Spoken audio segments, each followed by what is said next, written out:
아니 트럼프라니까. 트럼프의 지금 제일 정책이 대중 말살이라니까요. 네. 지금 정신 좀 차려요. 좀 옛날 생각 좀 하지 말고. 트럼프는 단 한 번도 그 EV 맨데이트에서 그것만 한 거지. 그러니까 이제 뭐 자동차 내연기관차 타시고 싶은 분은 타라. 너 그 일부러 다. 그렇죠. 예, 그 얘기만 한 거지. 네, 전기차 의무화하는 걸 폐지한 거지. 아예 보조금 얘기는 트럼프에 대해서 한 번도 나온 적도 없었다니까.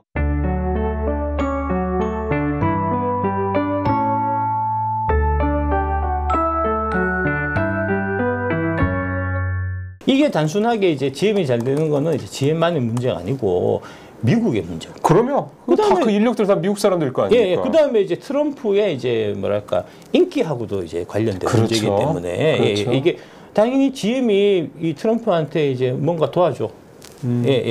얘기할 수 있는 입장이란 말입니다. 그렇죠. 지금 포드는 상황이 더 안 좋거든요. 지금. 포드는 더 안 좋죠. 걔네들은 근데 사실 전기차 뭐 관련돼서 투자도 대폭 줄이고 우리랑 같이 하기로 했던 것도 미루고 뭐 계속 그런 식인데. 포드는 준비 자체가 애초에 이제 안 돼 있는 상태에서 이제 주가 올리려고 이제 말만 부품하게 한 거고요, 사실은. 그 말씀이 적확한 것 같네요.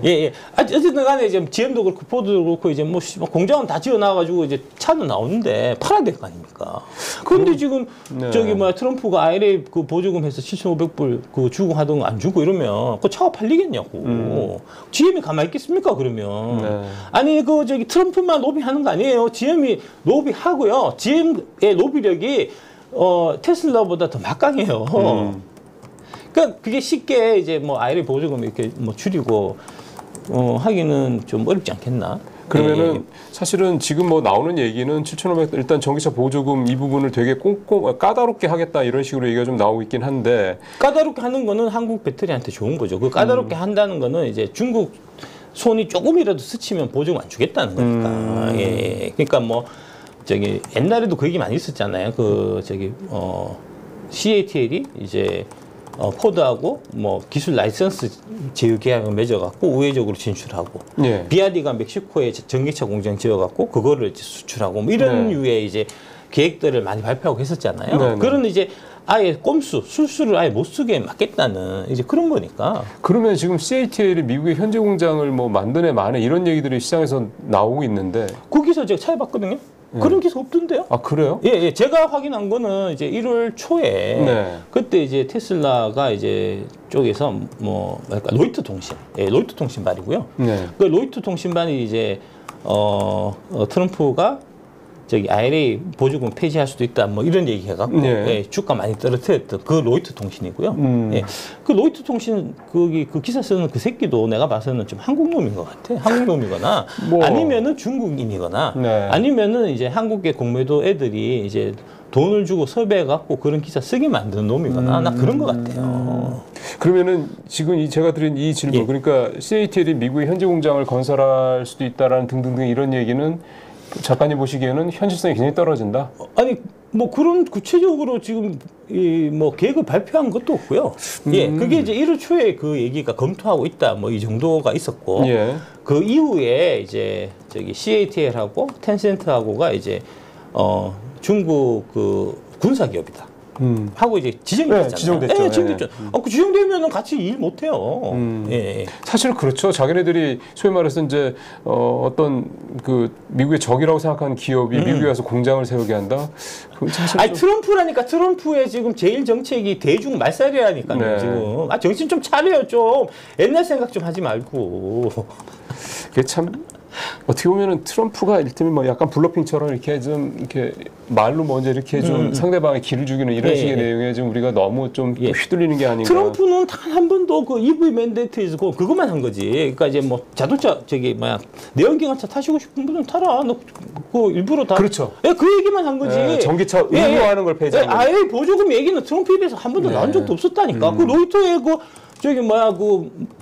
실명도 안 나온 트럼프 캠프의 한 관계자 이런 익명의 말을 빌려갖고 그 보도가 나온 아주 그런 건데 그거를 이제 한국의 공매도 기관들 친중 매국노 언론들이 이제 대대적으로 한국에서 보도해서 여러분들이 이제 그런가 하고 이제 지금 지레 겁먹고 있는 거고 그 겁먹고 있는 게 이제 지금 주가에 반영되고 있고 뭐 이런 거지. 실제 그런 건 전혀 없었습니다. 그러면 사실은 이제 이렇게 되면 이게 참 투자자분들 입장에서 봤을 때는 그러니까 이를테면 그런 거예요. 기성 언론에 나오는 기사를 이제 보면서 이제 접근을 하다. 예.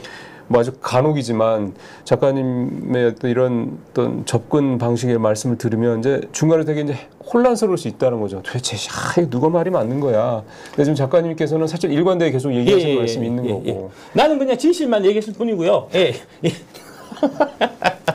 그러면 진실이 시장에 그대로 반영되는 거 아니에요. 네. 시장은 이제 뭐랄까 그런 이제 가짜 뉴스, 음모 이런 것들도 시장에 반영돼 갖고 실제 주가를 형성하기도 하거든요. 맞습니다. 예, 예. 네. 그러니까 이제 그런 부분까지 이제 잘 판단해 갖고 하셔야죠. 시장은 이성적이지 않고. 예, 시장 이성적이지 않습니다. 예. 예.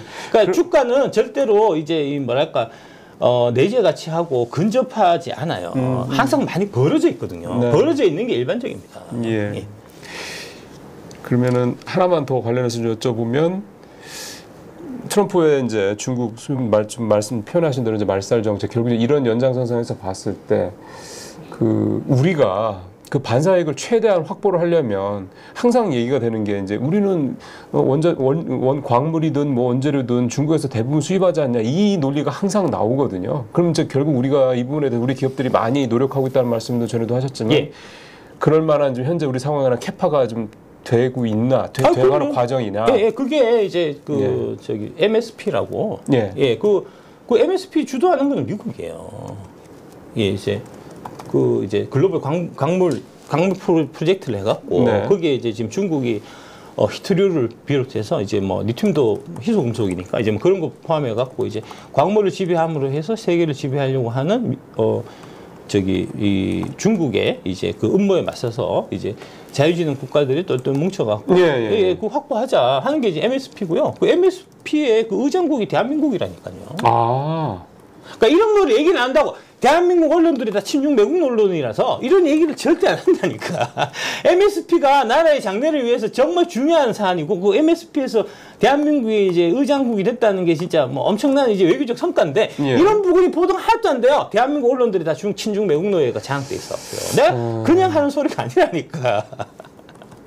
그럼 이게 이렇게 된다 그러면 이게 이제 실질적으로 의장국이 된다는 것도 물론 중요한 거지만 결국 이제 우리가 이거를 얼마나 진짜 이런 소위 말하는 중국에 대한 이런 의존도에서 원자재라든가 광물이라든가 이런 의존도에서 우리가 얼마나 빨리 탈출을 해서 독립을 할 수 있느냐 이 부분이 필요한데 이게 시점적으로 좀 조만간이라는 표현을 써도 될까요? 아니요, 지금 열심히 하고 있잖아요. 그래서 이제 23년도에 그래서 이제 에코프로가 한 해 20배가 올랐다는 게 바로 그 이유 때문입니다. 그러니까 이제 중국을 에서 이제 뭐 그런 거 이제 이 자원 부분 확보하고 있는 거를 이제 탈피하려고 하면은 이제 해야 되는데 이게 아시겠지만 자원 관련 사업은 기본 10년이에요. 그렇죠. 예. 그렇죠.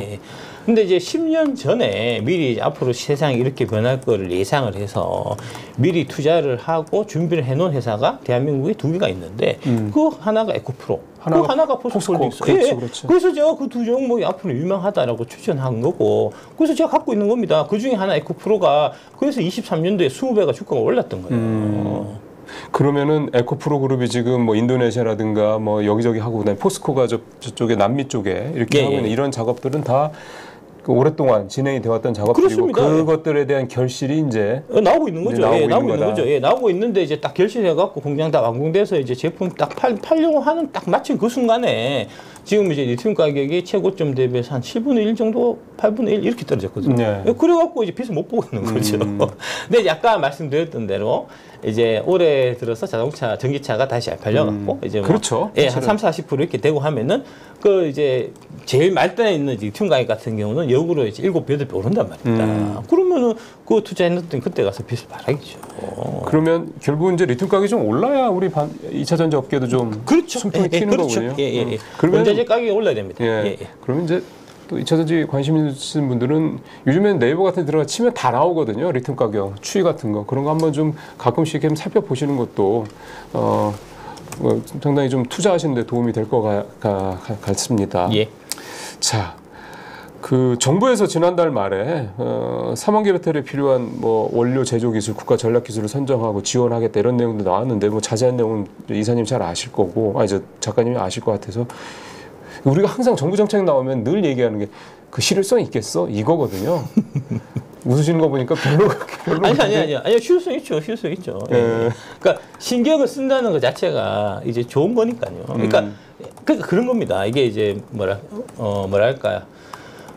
상황이 나쁘면 당연히 그 기업들을 구제해주기 위해 갖고 이제 정부가 나설 거잖아요. 그 정부 해야 될 역할이니까요. 그렇죠. 또. 예, 그렇죠. 예, 그 위기의 순간을 이제 넘어가야 되니까 넘어가기 위해서 정부가 나서고 그래서 이제 정부가 이제 뭐랄까 보조금 같은 것도 뭐 더 지급하고 각종 뭐 세액 공제도 해주고 해서 네. 이제 그런 부분들이 다 호재로 작용하는 거니까. 그러니까 위기 뒤에 기회가 있는 거고 기회 뒤에 위기가 있고 그런 거잖아요. 그러니까 22년, 23년 같이 이제 전기차가 잘 나갈 때는 네. 이거 잘 나가니까 이제 보조금 좀 줄여도 되겠다 해서 확 줄였잖아요. 그 줄이니까 이제 사람들이 가격 좀 부담스러운 데서 덜 사게 되고 그래서 24년에 이제 전기차가 좀 덜 팔리는 현상이 나타난 거고. 우리도 보조금을 좀 그렇습니다. 줄였으니까. 우리도 줄였으니까. 그 유럽도 마찬가지거든요. 독일 같은 경우는 아예 보조금 끊었으니까. 근데 이제 그렇게 하다 보니까 이게 생각만큼 전기차가 안 팔려갖고 재고가 쌓이고 해서 그러니까. 이제 우리뿐만 아니고 뭐 이제 폭스바겐 같은 데도 지금 되게 어렵다는 거잖아요. 그래서 이제 폭스바겐이 가서 뭐 GM이 미국 정부 이제 트럼프한테 가서 이제 뭐 얘기하듯이 폭스바겐도 이제 독일 정부한테 얘기하겠죠. 우리 좀 살려달라. 네. 그래서 지금 보조금이 다시 이제 지급이 재개되려고 하잖아요. 그러니까 그런 형태로 이제 너무 나쁘면 또 좋아지고 또 너무 좋으면 또 나빠지고 이런 거예요. 세상이. 그러니까 결국 이제 올해 유럽에서도 이 보조금 부분이 좀 뭔가 풀리면서 판매가 분명히 늘어날 여지가 분명히 있다라는 거고 예. 그렇게 되면은 우리도 지금 보조금 문제가 조금 더 이제 얘기가 좀 되고 있고 정부가 이런 식으로 하는데 사실 보조금 때문에 전기차를 사는 사람들이 많은 시점에서 2차 전지 업계 살리겠다 그러면서 보조금 지급 문제는 그걸 모르겠는데 이런다고 그러면은 앞뒤가 안 맞는 얘기니까 말씀하신 대로 올해는 정부 정책과 뭔가 시장 분위기가 좀 엇박자가 아니라 이번에 좀 같은 박자로 좀 갈 수 있는 그런 그렇습니다. 여지도 좀 있다고 봐야 그렇습니다. 되겠네요. 이게 이제 지금 자꾸 그 뭐 주식 얘기만 하지 자꾸 이제 뭐 정치나 뭐 이런 얘기 하냐 하시는데 이게 자동차는 정치하고 뗄 수가 없어요. 그렇죠. 예. 워낙 여기에 이제 노동자들도 많고 그다음에 이제 그 노조들이 또 막강하고 그다음에 이제 관련해서 전후방 연관 산업이 이제 되게 이제 광범위하기 때문에 그렇죠. 예, 산업 중에서도 이제 뭐랄까 정치적으로 가장 중요한 산업이 사실은 각국이 자동차 산업이에요. 그렇죠. 이게 또 진짜 말씀하신 대로 고용 효과가 워낙 크니까요. 그래서 이제 뭐 지금 중국 정부 같은 경우가 이제 인위적으로 이제 뭐 비아제 같은 경우 이번에 한 800만 원 정도 이제 EV3에 비해서 이제 싸게 지금 팔리고 있는데 그거 중국이 보조금 지급해서 그래요. 보조금 안 주면 그 가격 안 나오죠. 그러니까 그것도 상계관세 물려야 된다니까요. 그러니까 그런 형태의 이제 상계관세 막 물리고 하는 그런 이제 이런 정치적인 부분들이 이게 작용을 안 할 수가 없기 때문에 그 정치적인 맥락에 작용하는 게 뭐냐면은 중국에서 한국의 언론들을 장악해갖고 친중 매국노 언론들을 다 만들어갖고 한국의 전기차 안 된다, 한국의 2차 산업 안 된다, 배터리 아저씨 사기꾼이다 하는 얘기를 막 퍼뜨리고 다니는 게 그 뒤에 다 중국의 그런 이제 중국 공산당의 자국 산업을 키워갖고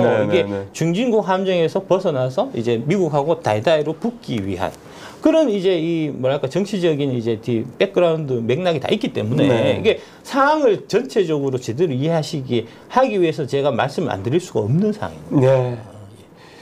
사실은 이제 그렇습니다. 말씀하신 대로 어디 자동차뿐만이겠습니까? 반도체도 그렇고 철강도 그렇고 사실 이게 다 또 우리 주력이고. 그렇죠. 아까 좋은 말씀하시는데 반도체 같은 경우도 그 트럼프의 이제 그 고퀄리티 반도체가 이제 중국에 못 들어가게 막는 그렇죠. 그런 안보적이고 정치적인 그거를 빼고 얘기하면 반도체 산업의 미래를 얘기할 수 없는 거잖아요. 예, 사실 이번에 관세도 뭐 결국은 이제 IPC인가요?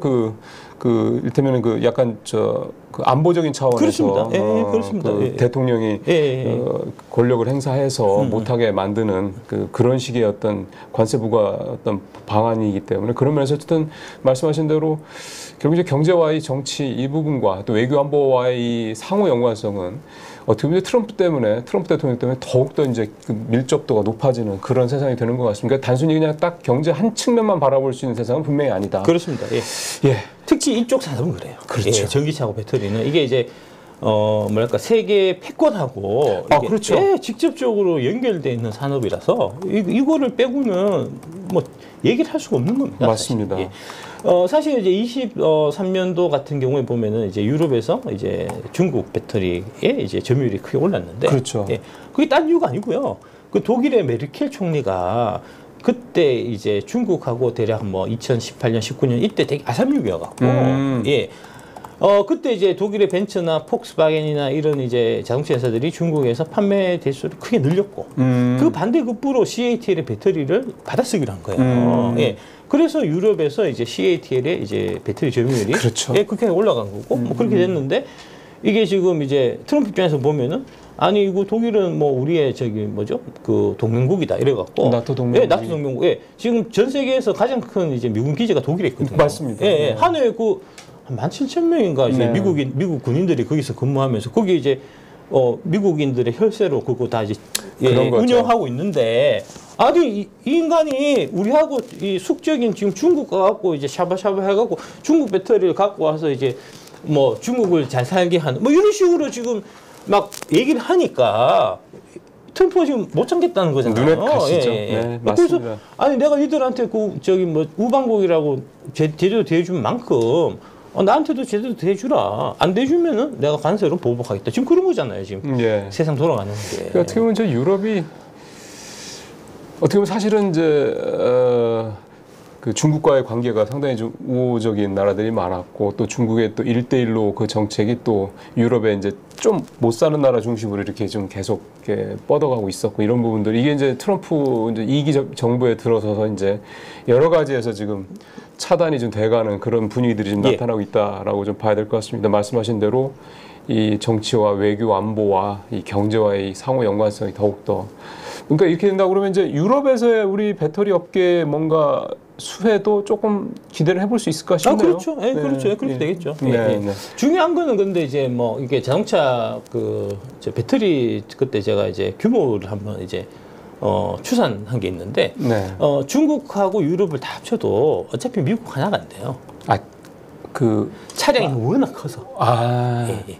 미국 애들은 큰 차를 타고 다니기 때문에. 그렇죠. 예, 예. 그러니까 배터리만 놓고 봤을 때. 그러니까 차량 대수 여기가 100대가 팔려, 여기가 10대가 팔려도 배터리만 놓고 본다면 비슷할 정도로 미국의 차들이 배터리를 많이 쓴다. 예, 거의 2배 규모를 써요. 유럽은 차들이 이제 EV3급의 되게 작은 차들을 이제 보통 선호를 하거든요. 그런 차들이 주로 많이 팔리고. 근데 미국은 한번 샀다면은 뭐 이제 저기 그 뭐 픽업 트럭 같은 거. 그러네요. 예. 팰리세이드가 미국 가면은 되게 작은 차예요. 유럽은 사실은 작은 차들이 많죠. 조그만 차들. 미국은 큰 차들이니까. 미국은 진짜 큰 차들이고. 큰 차이기 때문에 배터리가 2배 더 간단 말이에요. 그러니까 중국하고 유럽을 다 때려 합쳐도 미국 하나를 못 당해내요. 그러니까 미국 하나만 먹어도 뭐 짱짱하고요. 그렇죠. 예, 거기다가 뭐 중국 어차피 못 들어갈 거니까 뭐 그건 얘기할 거리도 없고, 유럽까지 먹으면 좋죠. 근데 이렇게 된다고 그러면 분명히 계속 유럽에서 중국의 배터리 업계 배터리들이 잘 팔리거라든가 뭐 이런 부분들을 트럼프가 좌시하지 않을 거고, 또 어쨌든 나토라는 거 이런 어떤 안보적인 어떤 결사체 형태가, 이 결사체가 결국은 뭐 걸핏하면 트럼프가 나토 탈퇴하겠다고 얘기는 하는데 결국 그것도 협상인 거잖아요. 너네 군사부도 증액하고 이런 식으로 내놔라. 그렇죠. 그런 식으로 봤을 때는 그렇죠. 뭔가 하여튼 유럽 내에서의 미국의 영향력은 줄어들 수는 없는 상황이니. 그러니까 제가 쭉 보면 미국은 너무 착해. 진짜 천사예요. 호구짓을 그동안 그렇죠. 예. 호구짓을 막 했던 거예요. 호구짓 해서 이렇게 잘 대주면은, 그러면 잘해야 될 거 아니냐고. 호구짓 해갖고 독일에 17,000명, 18,000명 매년 그 미군군이 유지해주면서 이제 그 러시아의 침략을 계속 막아줬는데, 아니, 이 새끼들이 지금 중국 가갖고. 중국하고 짝짝꿍하고 이렇게 하고 있는데, 그거 가만히 있으면 그 대통령이고 무능한 대통령이고 진짜 애국심이 없는 대통령이죠, 그게. 그래서 그 영화에 그런 표현이 있지 않습니까? 호의가 반복되고 걸린 줄. 지금 유럽이 지금 그거 하고 있다고. 그거를 지금 트럼프가, 야, 너 안 되겠다. 야, 너 그거 지금 호의가 계속되니까 걸린 줄 알고 있는데, 너 안 그래? 하면서 지금 쪼는 거 아닙니까, 지금. 자, 이제 시간이 벌써 이제 저희가 한 40분 가까이 지나서 이제 여러분들께서 좀 더 궁금해하실 만한 이제 개별 종목들 얘기 몇 가지 여쭤보고 오늘 마무리를 해야 될 것 같습니다. 일단 포스코는 앞서 말씀하신 대로라면 이제 이 소위 말하는 그 광물서부터 제품 생산까지 그 양극재라든가 이런 음극재라든가 이런 재료까지 소재까지 쭉 이제 라인업을 잘 만들어서 좀 진행을 하고 있는데, 이제 어쨌든 작년에 실적 굉장히 좀 안 좋게 나왔고요. 그룹 자체가 여러 가지로 좀 걱정이 많은 모양입니다. 또 철강도 트럼프 때문에 또 좀 힘들다는 얘기도 많이 나오고 있어요. 포스코 그룹은 좀 어떻게 보면 좋을까요? 저는 좋게 보고 있습니다. 예. 그럼 별일 아니에요. 예, 예. 뭐 포스코가 뭐 재무 안전성이 뭐 크게 떨어진 회사면 그렇죠. 예, 그 정도는 그러면 또 아니죠. 포스코 돈 많아요. 그 저기 뭐야 개별 기업 단으로 보면은 삼성전자 다음으로 현금 많이 갖고 있는 게 포스코입니다. 예, 걱정하십시오. 하나도 없고요. 예. 뭐 그러니까 이제 철강 같은 부분이 있어 갖고는 지금 이제 그 뭐죠 이제 중국이 워낙 지금 이제 내수 경기가 안 좋다 보니까 이제 어떻게든 그거를 돌파하려고 이제 과잉 생산된 물건들을 이제 덤핑을 쳐갖고 그렇죠. 막 이제 이 전 세계 이제 무역 시장은 지금 교란하고 있죠. 그런 거잖아요. 그러니까 그거에 지금 작년 같은 경우에 이제 가장 크게 피해를 봤던 게 이제 철강, 그다음에 화학. 그래서 이제 포스코홀딩스하고 LG화학이 작년 주가가 안 좋았던 맞습니다. 거고요. 근데 너무 그런 현상만 볼 건 아니고요. 그 현상이 다 지나고 난 다음에 이제 어떤 일이 일어날까 하는 좀 장기적인 관점에서 보면 별일 아니에요. 이것도 포스코는 어쨌든 지금 주가 특히 포스코홀딩스 가지고 계신 분들이 많아서 그분들이 이제 이런 걱정을 하시는 부분에 대해서 좀 사실 앞에서 어느 정도 얘기가 다 나오신 거긴 한데요. 개별적으로 좀 여쭤보는 거였습니다.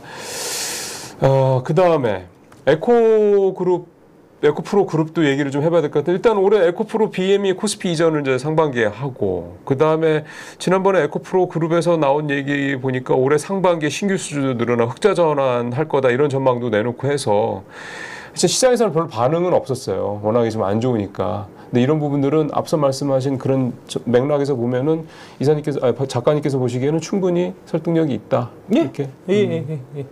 이게 또 이제 자꾸 저도 역시 작가님한테 자꾸 돗자리를 펴달라고 얘기를 하는 거나 마찬가지긴 한데 이게 연내에 그러면 뭔가 좀 이런 눈에 띄는 그런 어떤 실적의 변화들이 좀 나타날 수 있을까요? 모르겠습니다. 얘기 안 하랍니다. 얘기하면은 또 이제 맞아봐야. 알겠습니다. 맞아봐야 뭐 내 득될 거 없는데 틀리면 또 와갖고 막 득대같이 악플 낼 거 아니야. 예, 제가 질문이 적절하지 않았습니다. 요즘에 반도체 업계 배터리 업계 이슈가 현대차 내재화 문제인데 전고체 배터리 한다라는 거거든요. 예. 뭐 3월 달에 전고체 배터리 라인을 가동한다는 소식이 최근에 나왔던 얘기가 기사를 보고 나온 건데. 의미 없습니다. 그거는 이제 뭐랄까 파일럿 라인이에요. 맞습니다. 파일럿은 의미 없어요. 파일럿은 그냥 이제 한번 시생산 해본다는 정도고 어려운 부분은 양산입니다. 양산. 수율이 문제라서 그래서 안 되는 거지. 기술적으로 뭐 아예 불가능해서 이제 자동차 회사들이 이제 배터리 사업에 못 들여드는 건 아니에요. 수율이 이제 대략 뭐 80%나 90%가 나와야 가격 경쟁이 생기잖아요. 그렇죠. 그 가격 경쟁력이 안 생기는 그거를 이제 하기 어려운 이유가 그 수율 때문이고. 그러니까 이제 폭스바겐이 이제 노스볼트하고 협력해서. 그러네요. 결국 노스볼트가 망한 게 수율을 못 올려서 망한 거잖아요. 테슬라가 이제 그 4680 배터리 막 그렇게 막 뭐 이제 크게 이제 뭐 마케팅하고 했었는데 결국은 작년에 손 뗀 게 그것도 마찬가지로 수율을 못 잡아서 그런 거거든요.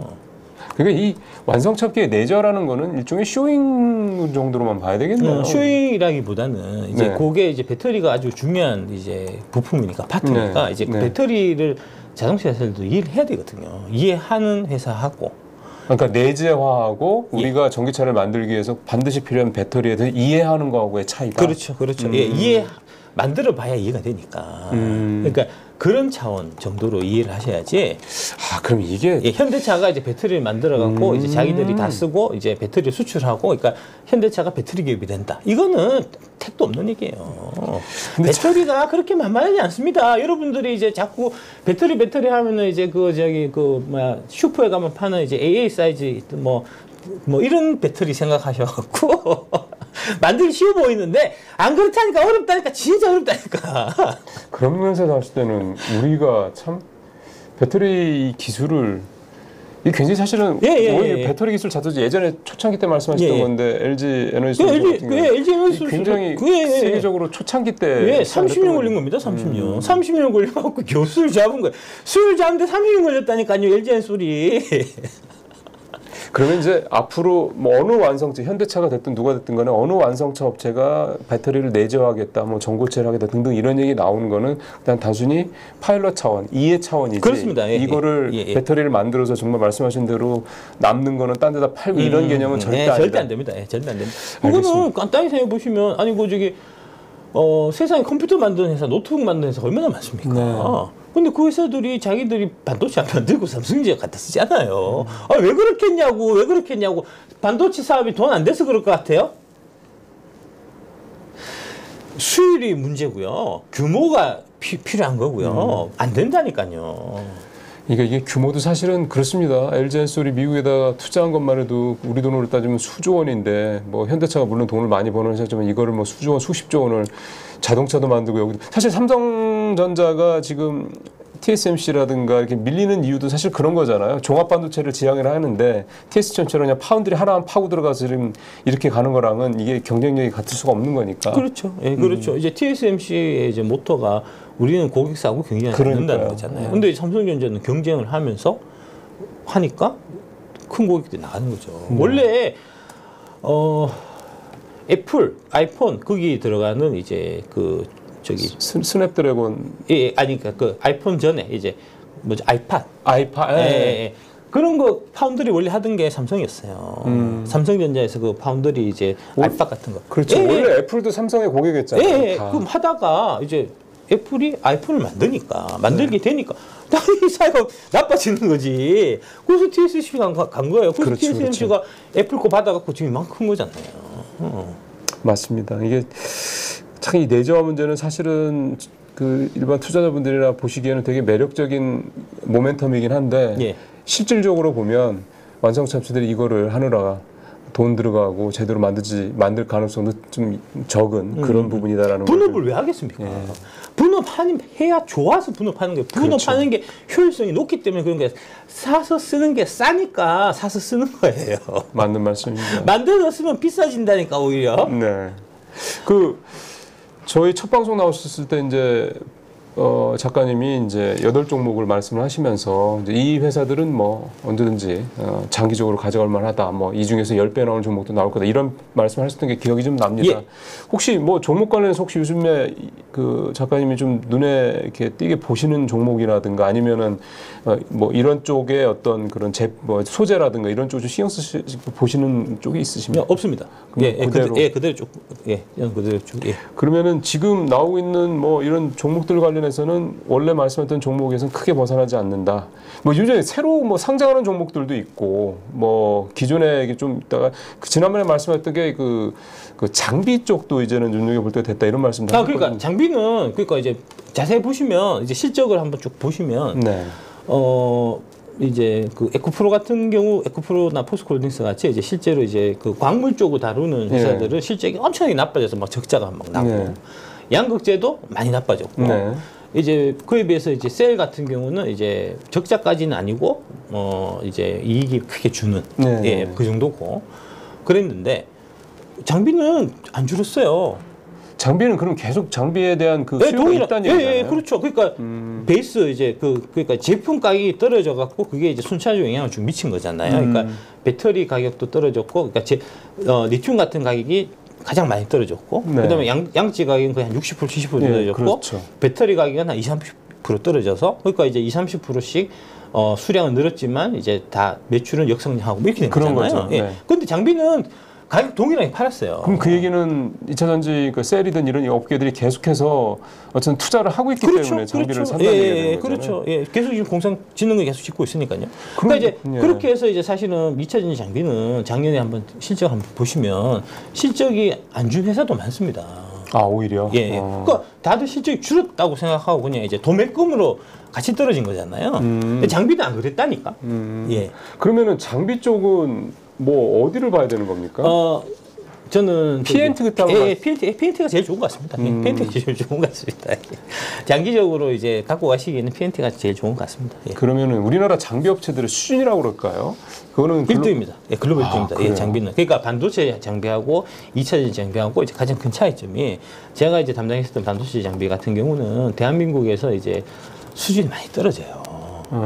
반도체 회사들이, 장비 회사들이 이제 뭐 가장 압도적인 기술을 갖고 있는 회사들이 이제 미국 사실은 미국, 유럽, 일본에 있는 회사들 일본, 유럽 이렇거든요. 이제 맞습니다. 한국 장비 회사들은 별 볼일 없어요, 사실 제가 봐서는 기술력이라고 할 게. 그런데 2차 전지 장비는 다르거든요. 그래요?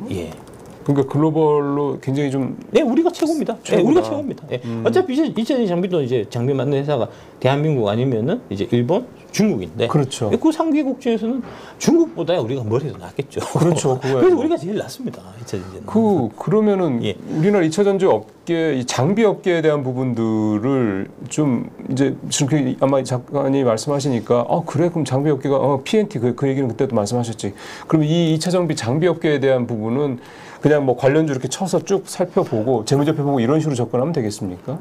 알아서 하십시오. PNT가 제일 좋은 것 같습니다. 제가 여러 번 말씀드리지만 예, PNT는 제가 봐서는 이제 장비로 갖고 가면 하고요. PNT는 나머지는 알아서 하십시오. 예, 네. 이게 수주 산업이어갖고 장비는 그때 많이 좀 다르잖아요. 그러면 만약에 앞서 말씀하신 대로 이제 2차 전지가 올해 이제 어쨌든 미국의 반사이익도 좀 있고 등등해서 좀 우리가 좀 이렇게 좋아진다, 전체적으로 업계가 좋아진다 그러면 장비에 대한 수주도 이게 왜냐하면 장비는 사실 나중에 되는 거잖아요. 그렇죠. 그러니까 이 부분이 그러면 여전히 오래 그렇게 된다 그러면 같이 좋아질 수 그렇죠. 있다. 이렇게. 예, 미국 기준하면 아직 10%밖에 뭐랄까 이제 침투율이 10%도 안 되잖아요. 아직도 이제 뭐 공장을 엄청나게 많이 지어야 되기 때문에 이제 그다음에 24년, 25년에 이제 발주 나갔어야 됐던 것들이 조금 좀 미뤄지는 그런 맞아요. 공장 좀 가동도 좀 연기되고 그랬으니까. 그런 것도 있고 최근에는 이제 뭐랄까 이제 뭐 GM이나 포드 같은 경우는 이제 좀 그 공장 그 건설 이제 일정을 조금 늦추고 있지만 네. 반대로 이제 뭐 혼다라든지 도요타라든지 이런 애들은 실제로 지금 미국에 자동차 짓고 있습니다. 배터리 이제 뭐 조인트 벤처 LG나 뭐 그 SK나 이렇게 이제 뭐 조인 해갖고 같이 짓고 있거든요. 지금. 네네네. 그거 다 투자할 때 이제 다 장비 다 들어가는 거니까. 그런 관점으로 찾아보시면 되겠죠. 알겠습니다. 이게 사실은 우리가 주로 이제 벳세라하고 소재 쪽을 주로 많이 좀 관심을 갖다 보니까 장비 업체들은 좀 우리가 약간 좀 관심이 조금 적었었는데 지금 말씀하신 대로 2차 전지 장비 업체들은 작년에도 실적이 나쁘지 않았다. 뭐 요거는 하나 제가 말씀드리고 싶습니다. 이제 장비도 그렇고 그다음에 소재도 그렇고 이제 이 부품 쪽에 있는 기업들을 투자할 때는 항상 조심하셔야 될 게 예. CR이에요. 예, 코스트 리덕션. 코스트 리덕션. 예.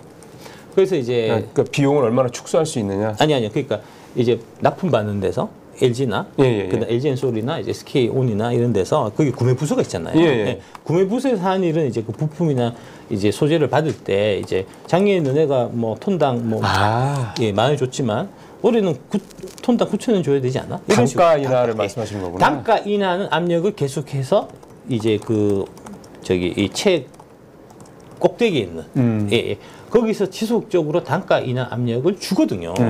그거를 저항해서 이제 견뎌낼 수 있는 가격 협상력을 가질 수 있는 그렇죠. 회사인지 아닌지가 이 회사의 앞으로의 이제 장기적인 미래 이 전망하고 바로 이제 클 수 있는 회사냐, 좀 크다 말 회사냐 하는 부분을 결정짓는 이제 핵심적인 요소이기 때문에 항상 그 부분을 가장 좀 중요하게 이제 보셔야 되고요. 판단하실 때. 이 근데 일반인 입장에서 봤을 때는 가격 협상력을 갖고 있는 회사인지 아닌지 참 판단하기가 쉽지 가장 쉬운 거는 이제 3사에 다 납품하는 회사는 그러니까 PNT는 3사 다 납품하고 있거든요. 그거는 PNT 것만 써야 되니까. 일정 부분에 이제 이 퀄리티가 나오기 때문에 LG도 그렇고 삼성도 그렇고 SK도 그렇고 PNT 거를 다 쓴단 말입니다. 그러면 이제 소재나 장비도 좀 그렇고 소재나 뭐 이런 쪽도 소위 말해서 이제 국내 3사나 또는 뭐 미국에 있는 회사, 일본에 있는 파나소닉 같은 이런데 테슬라나 이런데 납품하는 회사들, 이렇게 중첩되는 회사들 중심으로 보는 게 제일 중요하다. 그렇습니다. 그러니까 이제 한미 반도체를 기준으로 말씀드리면 한미 반도체가 20만 원 갔을 때는 앞으로 삼성도 한미 반도체에 쓸 거다. 그리고 SK 하이닉스의 한미 반도체 이제 장비 이름 뭐죠 그거? 한미 반도체 HBM 본드, TC 본드.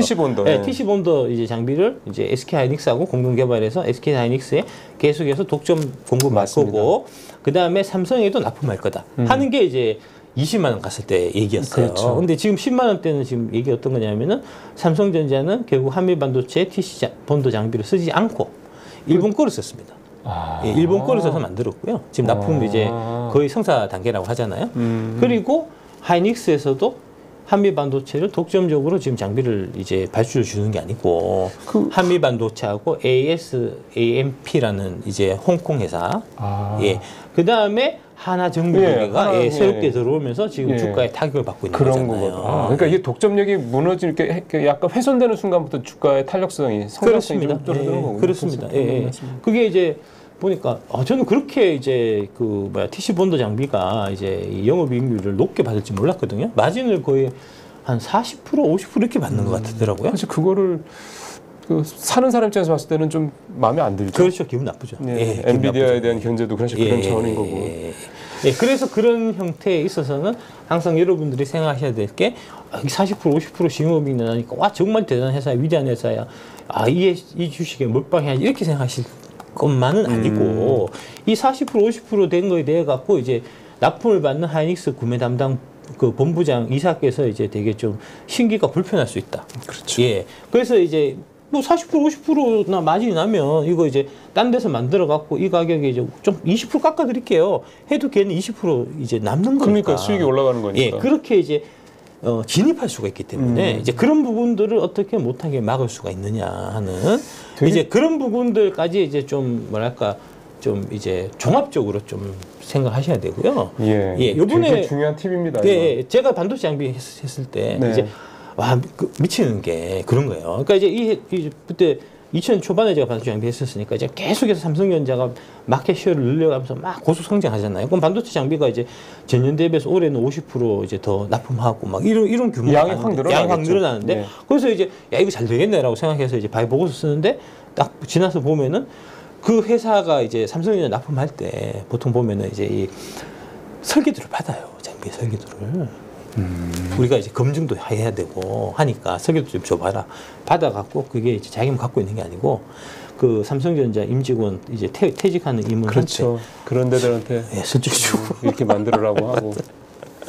그래서 한미반도체가 옛날에 삼성전자하고 사이가 안 좋아갖고 그거 이제 저기 특허 소송 붙고 해갖고 결국 한미반도체 이겼잖아요. 이겨서 이긴 거는 좋은데 삼성전자는 절대 한미반도체 장비는 쓰지 않는다는 그 원칙을 지켜갖고 그래서 이제 뭐 지금 하는 얘기가 한미반도체 장비를 일찍 받았었으면은 이제 HBM 납품이 1년 빨라졌을 거다 뭐 이런 얘기를 하는데 1년을 늦어져도 좋아.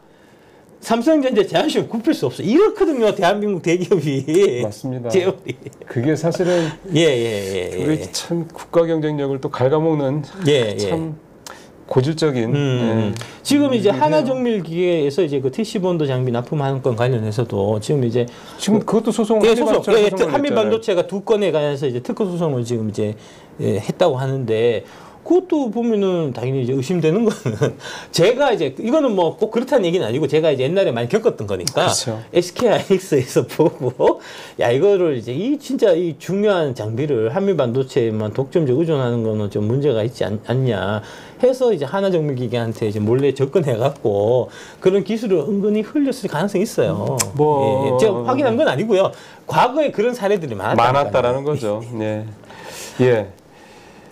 참 그런 부분도 좀 바뀌어 나갈 부분들이 좀 많이 있습니다. 사실은 이제 그렇게 해가지고 자체적으로 기술 빼가서 이제 그 중소기업체 기술 유출, 기술 탈취 이런 얘기들이 사실 이후 얘기지 않습니까? 그렇습니다. 그게 바로 워렌 버핏이 가장 중요하게 생각하는 포인트, 넓고 깊은 해자라는 겁니다. 진입장벽. 그거를 이제 요약을 하면 독점력. 그 독점력, 진입장벽이 있어야 이 산업의 마진을 내가 유지를 할 수가 있는 거거든요. 가격 경쟁력을 내가 가질 수가 있는 거거든요. 그러니까 기업을 보고 이 기업이 좋은 기업이냐, 나쁜 기업이냐 판단하실 때 가장 핵심은 이 기업의 그런 독점력. 넓고 깊은 해자를 갖고 있느냐, 그렇지 않느냐. 갖고 있다고 하면 이게 계속 유지될 거냐, 아니면 훼손될 거냐 하는 부분에 대한 판단이 가장 중요한 포인트라는 겁니다.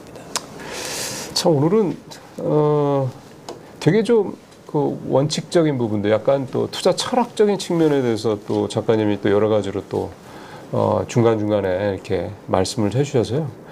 오늘은 좀 그런 면에서 평소보다도 조금 더 내용이 좀 더 풍부한 그런 하루가 아니었나 싶은 생각이 듭니다. 작가님 또 다음 달에 또 작가님 말씀 또 듣는 시간도 준비해 보도록 하겠습니다. 오늘 말씀 잘 들었습니다. 고맙습니다. 감사합니다.